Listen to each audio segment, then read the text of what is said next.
Amazon के घने जंगल में रात काफी गहरी हो चुकी थी। चारों तरफ बस अंधेरा था।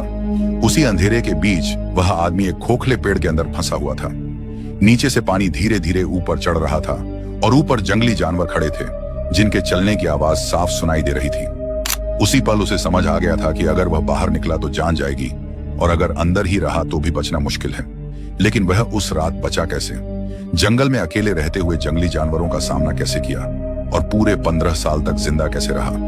इन सभी सवालों के जवाब आज की इस वीडियो में जानेंगे, क्योंकि यह कहानी है एक ऐसे इंसान की जिसने अमेज़न के जंगल में पूरे 15 साल अकेले गुजार दिए। रात होते ही वह एक खोखले पेड़ के अंदर बनी अपनी सुरक्षित जगह में उतर जाता था और दिन निकलते ही खाने की तलाश में जंगल में निकल पड़ता था। न कोई घर, न कोई काम, न इंसानों से कोई संपर्क। उसकी जिंदगी हर दिन सर्वाइवल पर टिकी थी, जहां एक छोटी सी गलती भी आखिरी गलती बन सकती थी। इसके बाद कहानी हमें पीछे ले जाती है, उस समय में जब यह सब अभी शुरू भी नहीं हुआ था। हम बात कर रहे हैं विकी की। बाहर से देखने पर वह एक बिल्कुल आम सा लड़का था, लेकिन उसके अंदर एक ही नाम लगातार चल रहा था, अमेज़न। वह जब भी अपने पिता को देखता, उसकी सोच और पक्की हो जाती। उसके पिता पहले भी कई बार खतरनाक और मुश्किल सफर कर चुके थे। जंगल, पहाड़ और अकेलापन उनकी जिंदगी का हिस्सा रहे थे। उन्हीं किस्सों को सुनते सुनते विकी के मन में यह बात बैठ गई कि एक दिन उसे भी अमेज़न जाना है, चाहे इसके लिए उसे अपनी पूरी दुनिया ही क्यों न छोड़नी पड़े। समय के साथ ये सोच सिर्फ सपना नहीं रही। विकी ने चुपचाप खुद को तैयार करना शुरू कर दिया। किसी को बताए बिना वह किताबें पढ़ता, नक्शे देखता और यह समझने की कोशिश करता कि अमेज़न जैसे जंगल में इंसान असल में जिंदा कैसे रहता है। पानी कहां से मिलेगा, खाना कैसे ढूंढा जाएगा और जंगली जानवर सामने आ जाइए तो क्या करना होगा। वह हर चीज को मन में बैठा रहा था। यह सब उसके लिए शौक नहीं था, बल्कि आने वाली जिंदगी की तैयारी थी। फिर एक रात आई जब उसका छोटा सा गांव धारा पानी गहरी नींद में डूबा हुआ था। उसी रात विकी ने फैसला कर लिया, न कोई अलविदा, न कोई शोर। उसने बस अपना छोटा सा बैग उठाया, जिसमें फावड़ा, कुछ कपड़े, थोड़े बर्तन, एक बल्ब, बैटरी और जरूरत की चीजें थीं, और चुपचाप घर से निकल पड़ा। उसे नहीं पता था कि आगे क्या उसका इंतजार कर रहा है, लेकिन इतना तय था कि अब पीछे लौटने का कोई रास्ता नहीं है। उसी रात विकी की जिंदगी दो हिस्सों में बढ़ गई। एक जिंदगी जो वह अपने गांव में छोड़ आया था, और दूसरी जिंदगी जो अमेज़न के जंगल में उसका इंतजार कर रही थी। एक ऐसी जिंदगी जहां हर दिन एक नई परीक्षा थी और एक छोटी सी गलती भी उसकी आखिरी गलती बन सकती थी। गांव से निकलने के बाद विकी का सफर आसान नहीं था। पहले वह बसों में बैठा, फिर ट्रकों में लिफ्ट ली और जहां सड़कें खत्म हो गईं, वहां से नावों का सहारा लिया। हर पड़ाव पर इंसान कम होते जा रहे थे और जंगल ज्यादा पास आता जा रहा था। शुरुआत में उसे यह सब रोमांच जैसा लगा, लेकिन जैसे ही वह अमेज़न के अंदर की तरफ बढ़ा, उसे समझ आने लगा कि यह कोई ट्रिप नहीं है। यहाँ हर कदम सोच समझ कर रखना पड़ता है, क्योंकि एक गलत रास्ता सीधा मुसीबत में डाल सकता है। अमेज़न पहुंचते ही उसने सबसे पहले खुद को रोका। वह सीधे अंदर नहीं घुसा। कुछ हफ्तों तक वह जंगल के किनारे ही रहा, आसपास के इलाकों को समझा, नदी के बहाव को देखा और यह नोटिस किया कि जानवर किस समय ज्यादा बाहर निकलते हैं। वह जानता था कि जल्दबाजी मतलब खतरा। इसी दौरान उसने ऐसे इलाके चुने जहां नदी पास हो, ताकि पानी की दिक्कत न हो, और जहां बड़े पुराने पेड़ हों जिनमें खोखले तने मिल सकें। पहली रात उसने खुले में बिताई और उसी रात उसे अपनी सबसे बड़ी गलती का एहसास हुआ। मच्छर, अजीब आवाजें और दूर से आती जानवरों की दहाड़ ने उसे सोने नहीं दिया।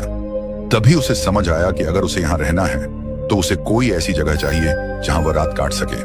उसी रात के बाद उसने तय कर लिया कि अब खुले में नहीं सोएगा। जो कुल्हाड़ी वह अपने साथ लाया था, उसी से उसने काम शुरू किया।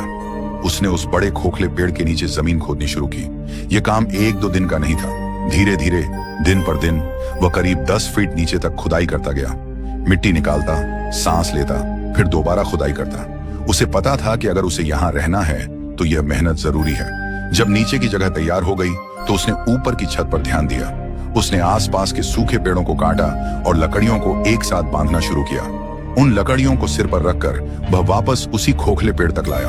फिर एक एक करके लकड़ियों को सही तरीके से जमाया, ताकि ऊपर से मिट्टी और वजन सह सके। इसी से उसकी छत तैयार हो गई। इसके बाद उसने उन्हीं लकड़ियों से एक छोटा सा गेट भी बनाया। हथौड़ा और कील वह पहले से अपने बैग में लाया था।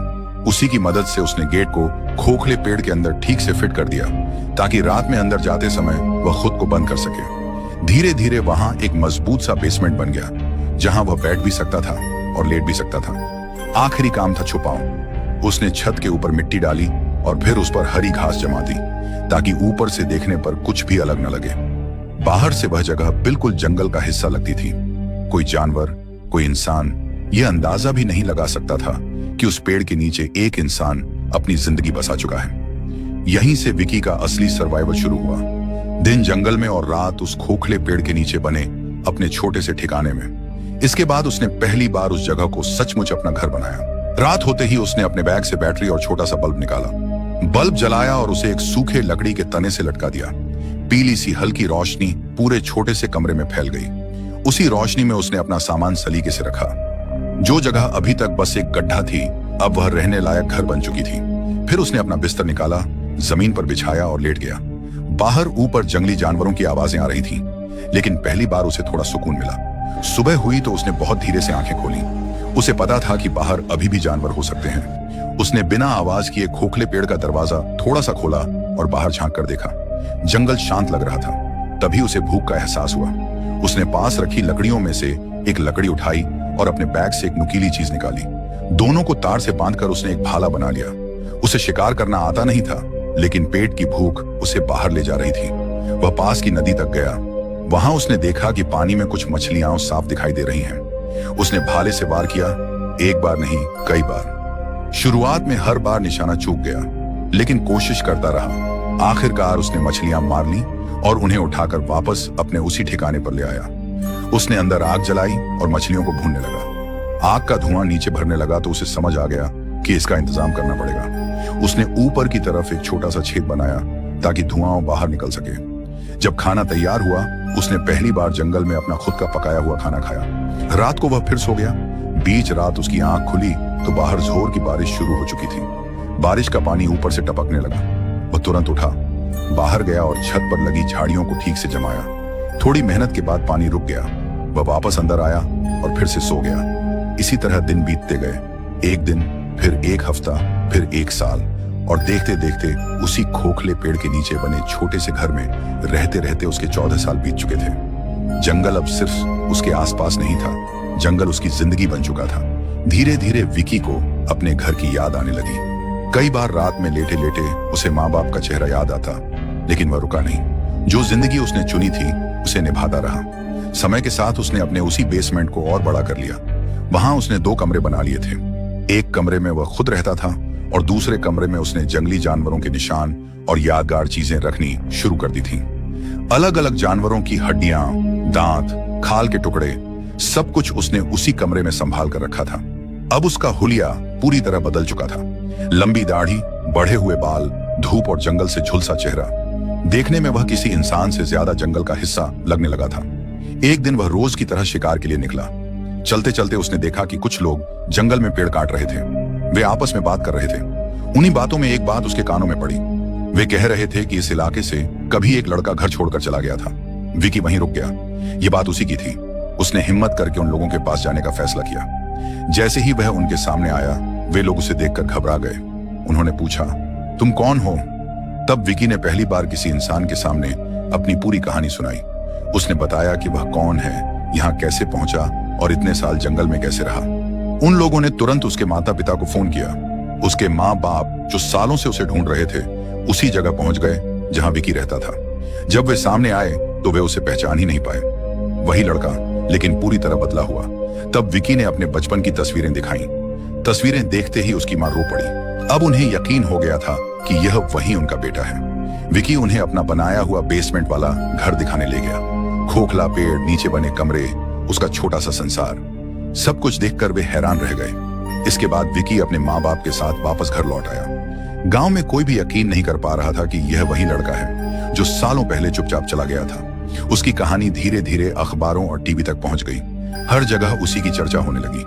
बाद में विकी ने अपनी इस पूरी जिंदगी पर एक किताब भी लिखी जिसका नाम था द लाइफ ऑफ अमेज़न जंगल, और यहीं पर यह कहानी खत्म होती है। एक ऐसे इंसान की कहानी जिसने जंगल को सिर्फ देखा नहीं बल्कि उसे जिया। अगर आपको यह कहानी हैरान करने वाली लगी हो, अगर आपको लगा हो कि इंसान सच में अपनी हदों से आगे जा सकता है, तो इस वीडियो को लाइक जरूर करें